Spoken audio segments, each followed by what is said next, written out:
Uh, Welcome back to my YouTube channel. And today, gentlemen, here's a conversation that I really want us to have about what is a man, or when does a human being transition from being a boy into becoming a man. And I'll divide the video into three parts. The first part is when we go back into the story of Genesis and the creation of man by God for the believers of the story of creation. And God was there and he says, let us build man in our own likeness, or in my own likeness. And then he made man. And the story goes from mud, a man was made, and God breathed his life into him. And now we have a man who's the first creature, Adam. And that proceeded all over.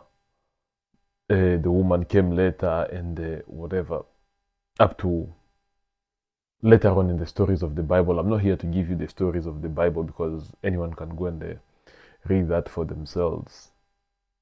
But what prompted me today to go into this conversation of finding out what is a man or what makes a man is the fact that in a modern world today, it's a bit difficult for us to come up and just clarify what a man is.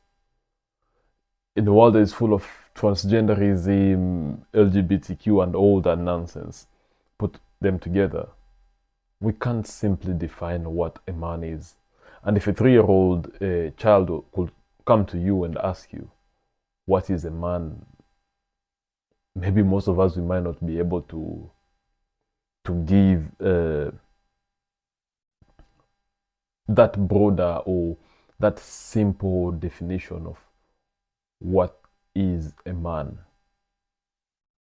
So, does one become a man when they provide for their family, they take up their responsibilities, and they see their women as lesser human beings according to them? Or does one become a man when he sees his woman as their equal? Or does one become a man when he sees his woman as someone who's a bit better than him? All these are questions that need answers, because for a man that considers himself a fully grown man, yeah, he will go ahead and say, I'm a man because I provide for my wife, I provide for my family, I put a roof over their head, I put a food on their table, they have clothes on their backs, and all that. Does that really make you a man? Or the second category of a man whom he's progressive, he's agreed to share responsibilities with his woman, he's agreed to take up the few things that are supposed to be taken care of, and yeah, they share the 50-50 ideas with the woman. Does that make him a man? Or does me, Chris Basedeke, today, considering my woman to be of a greater importance than myself, make me a man? Those are the three categories that I will want us to look into. The first one, who takes up his responsibilities and does everything, provides security for their family and everything. Probably that's where I will lean to define what is a man. Because anyway, I understand that to be a man, you have to be that person who is able to take care of everything that is around you, to bear responsibility of anything and everything that is happening around you or in your surrounding. And I will classify that as the existence of being a man. Because anyway, it sets you apart from the competitiveness of the world, because if you're able to take care of the responsibilities that you have as a man, then you become this person that is competitive out there in the world. Probably that's the category that I fall for. To some people, they become a man when they get their driver's license, or they become a man when they have a woman and they have to go 50-50 on the responsibilities that come with that. And of course, you can give credit to modern feminism that has empowered these women to become to go out there to get their money and everything. Well, that's good for them. But if you look at the statistics in a book called Unplugged by Jacob Elliott, he's like, even if a woman has a higher salary and they happen to be with a man, they will still expect the man to take the bigger burden of their responsibility. So therefore, this makes me believe that to be a man is actually to bear the responsibilities of everything that is around us, or that is around me as an individual. And the second category that goes into the 50-50 deal, that's a tricky one, because if it goes into a 50-50, I tend to look at it now as a partnership. We are in this so-called relationship or marriage as partners. People and partnership, for me, I'm a believer that partnership is something that is mainly found in a business, not in relationships. Because there's no partner that will take the liability of the other one fully should anything happen to the other partner. But in a marriage, the man will take full responsibility of anything that happens to their women. This man is more than willing to go and die doing the risky job and all that, so that this woman and her children are well taken care of. That's why the whole idea of partnership, for me, it really doesn't sit very well with me. However, now if we go into the third category, where now the man is willing to abandon his God-given duty, if you're a believer in God, that is. The man is willing to abandon his God-given duties and now agree to say, okay, my woman has given birth to these children. I am more secure, or I am more stronger to stay at home and look after the children while my woman goes out there in the world and win the bread. It is all a whole different new dynamic. And I was just thinking about it a couple of years ago, in the 50s, 60s, and 70s. Not just think, I was imagining, because anyway, I wasn't there. I was just imagining it when men had to go out in the world, probably in the wild, to go and look for food that they will come and feed their children with. So this man will go hunt and try to get something. But then, if sometimes they're eaten up by wild animals, and they'll never be able to come back. But if they happen to go hunt and come back with food in the evening, both the wife and the children, they'll be more than happy. This man has come back. And there used to be very distinctive roles between the gender of men and women, and how everyone was fully given that chance to do whatever thing that was assigned to them. And that made their life more flexible and more easier. Which, if we flip the switch now, I don't think men are necessarily naturals that will sit at home and raise the kids, because anyway, they don't have breasts. So if these kids are still being breastfed, then a man is not equipped to do that. But a man is equipped to go and work even 60 or 70 hours a week and be able to come back home and provide for the women.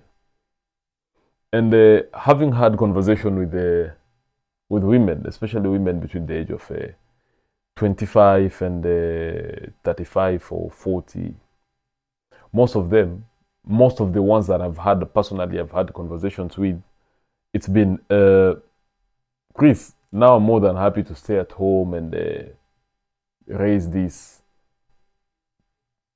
kids that I have of mine, especially if they're still between the age of 7, 8, 9, 10, even up to 12. Now more and more are more happy to embrace these gender roles.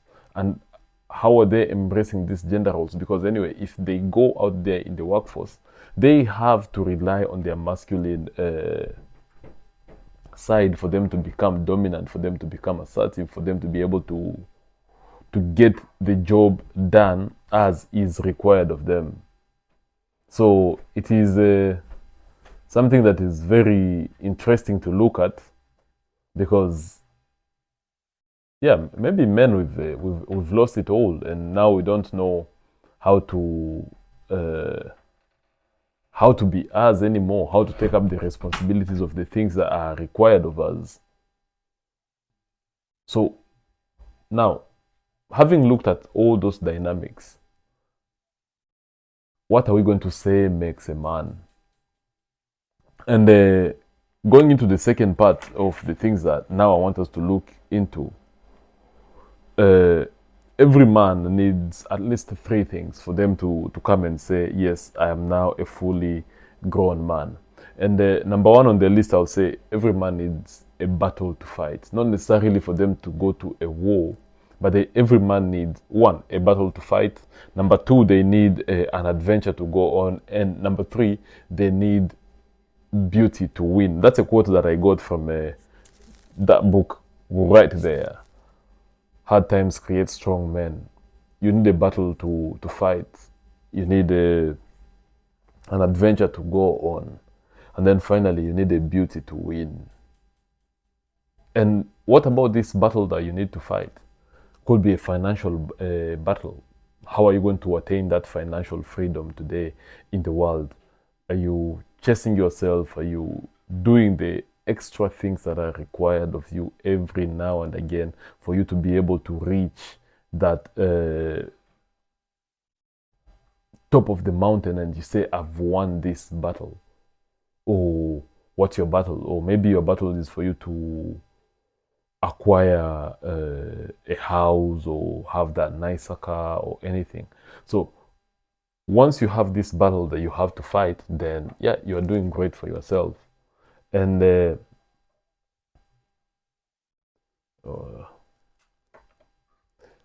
when the battle has been won, then what's next? Now, there is also the adventure to go on. Not necessarily for you to go and climb a mountain. Yeah, though that's something good. But my understanding, the adventure to go on is what are you excited to go and do every day? Like for me, anytime I sit here, yeah, I'm excited to sit here and record the conversations that I do have with you all. I'll sit down and enjoy them. Maybe this is my adventure, and I'm more than happy to do this over and over and over again.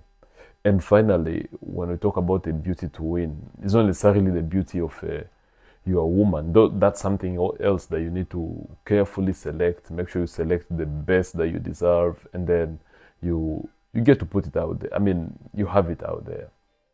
But what I'm thinking is you now having to win a beauty could be the beauty of having a family, the beauty of having a successful career, the beauty of having all the good things that you want to have in life. Those are that's the beauty that every man also needs to go for, aim, achieve, and be able to sustain it. Once you have those three things in order, and it takes time, by the way, it's not something that is going to be built just overnight and you have it. No, it's something that takes time. And it could take, to some, it takes them 5 years, 10 years, 15 years, some even up to 20 years. And Andrew Tate has always said that women are a very beautiful force. And if you have a woman that's supportive by you, they are there, they respect you, they give you that peace of mind, maybe you can achieve all these three things quicker. And sometimes if you don't have it, then it takes you even a longer period of time for you to be able to go and achieve it. And then finally, there's a quote here again by Chuck Palahniuk in the Fight Club that said, may I never be complete, may I never be content, and may I never be perfect. And I would really want to start with perfection. When you want to do everything to perfection, maybe sometimes you might not even be able to do anything meaningful in the long run. When you think that, yeah, now I'm complete, I have everything that I want, probably you're just settling for less, because anything that you can achieve better than that, and you can achieve even more than that. So it can't be, or you cannot aim to say, yes, I want to be complete, because you're never complete as a man. It's always a journey for you to keep on sharpening yourself and sharpening your iron for the inevitable war that is going to come your way. Challenges, financial challenges, relationship challenges, life challenges, maybe sickness challenges. All these things are things that are going to come. So if you think that you're complete, then you're just settling yourself for less, and you're saying, whatever I have here, and I am okay with this, and I am satisfied with it, which is, in the long run, is not just sustainable at all. Well, before I finish, what should a man have for him to say, yes, I am a strong man, and also I am almost getting there to become a fully grown or fully developed man? I'll say number one is a man needs to be emotionally strong. When things are happening, the world is falling apart, are you going to sit down and start crying about it? Or do you say, okay, let this emotional damage that is coming, let me face it and come on the other side as a winner? That's the first one. The second one, I'll say, you need to have a very strong spirit. And this spirit, there's a way that you can build it, by the way, which is attached to the third thing, because I said there's four. Having a strong spirit, I will attach it to also having a very strong body. Go to the gym, exercise as much as possible, and then this helps you in building a great spirit to be able to take up tasks that are a bit difficult or that are very challenging.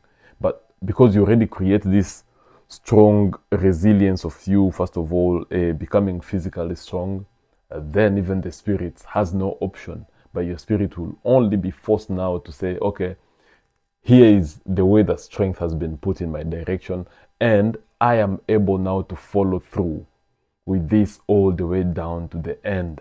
And once that has been done, oh, then what else is there that can't be achieved? So have a strong, be emotionally strong, a strong spirit, a strong body, and finally you need to have a very strong mind. The mind that is open to any possibility that could happen today. Your woman can leave you today, or your car can be taken away from you today, or your house can be taken away from you today, or your money can be taken away from you today.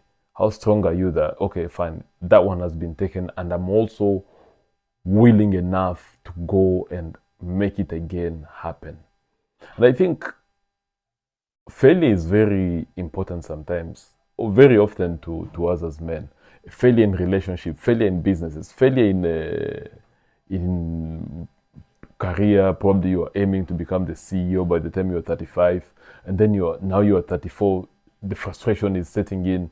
But all these things, they are building blocks that are building you to become a more resilient and a strong, reliable man in the society. Not to sit around and cry about why bad things have happened to you. Of course, they're going to happen to you. They're going to happen to me. They're going to happen to any other person there. But what sets the difference between you and the rest of the population is, yeah, you embrace that pain and you use it to your advantage, and you made yourself become more useful and more successful in this journey. And I think that's my opinion on how one can transition from being a small little young boy into a man. If you do that, then I think you'll have already transitioned through a lot of things, and now you become the most competent man that is out there in the world.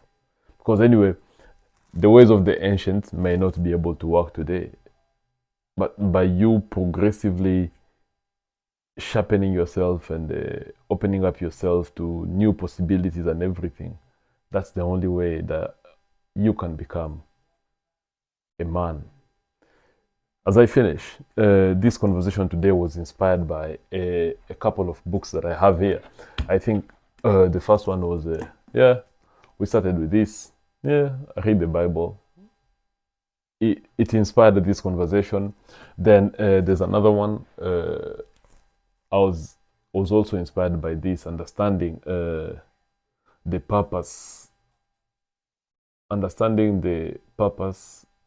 and power of men.